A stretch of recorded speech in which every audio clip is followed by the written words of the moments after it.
Pete Buttigieg.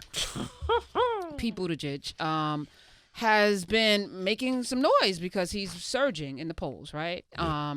And I want to shout out Michael Harriet from The Root, theroot.com, who is one of the most creative writers of our time. I mean, I'm saying, like, this brother can write. He makes words sing, and he cusses, and is beautiful to listen to. But his headline is Pete Buttigieg is a lying MF. And he starts by telling the story of him growing up in a town where he said people would call it the hood, the bad section of town, where black people live. During the crack revolution, he calls it, of the late 80s, to get to school every day, I would give a friendly nod as I walked past the early rising dope boys. I meandered through the projects, and if it had recently rained, I waited for someone to help me put a 10-foot long wooden plank across the ditch that separated the black part of town from the bucolic neighborhood where the only high school in town was located. And if no one was there, or if a prankster hit the makeshift bridge, then I had to either leap across or walk the long way around, adding another 15 minutes to my walk. Our neighborhood had no bus, so you either walked that balance beam behind the projects, took the 30-minute stroll, or said, F it. And I never said F it. So he goes on to talk about his journey into education and getting an education, and juxtaposed it to what Pete Buttigieg said. And he talks about actually how he ended up, becoming a great student. And he said, he could have chosen to go out and sell drugs. He said, I could have chosen to keep my mama's lights on instead of making that daily trek. My decision would have been based on a tropological dearth of motivation or communal ambivalence. Nice. As I grow older, I realized that I was not gifted, talented, or even diligent. I was just a lucky mother effer.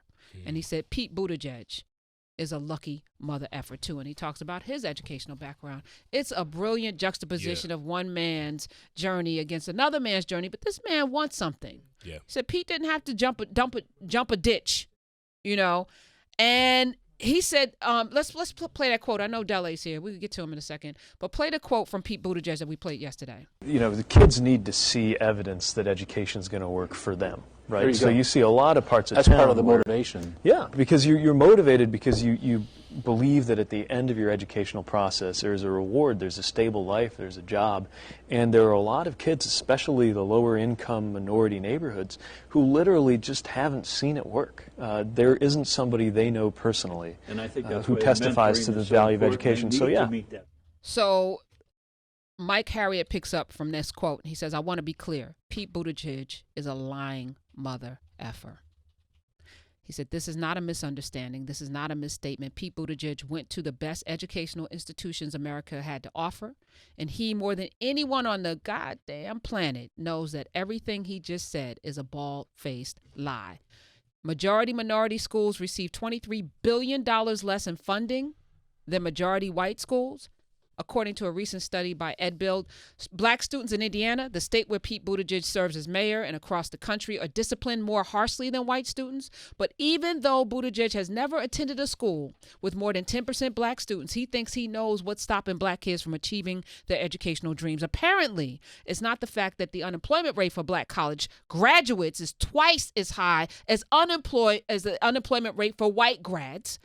Black college graduates are paid 80 cents for every dollar a white person with the same education earns. White people leave college with lower debt and higher earnings. White kids get more resources, more advanced classes, have access to more technology. But Pete says it could all be solved with a vision board.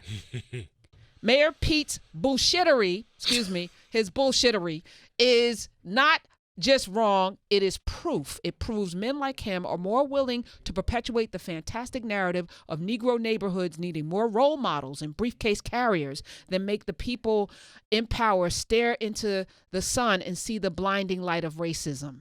Get along moderates would rather make ish up out of whole cloth than wade into the waters of reality. Pete Buttigieg doesn't want to change anything. He just wants to be something.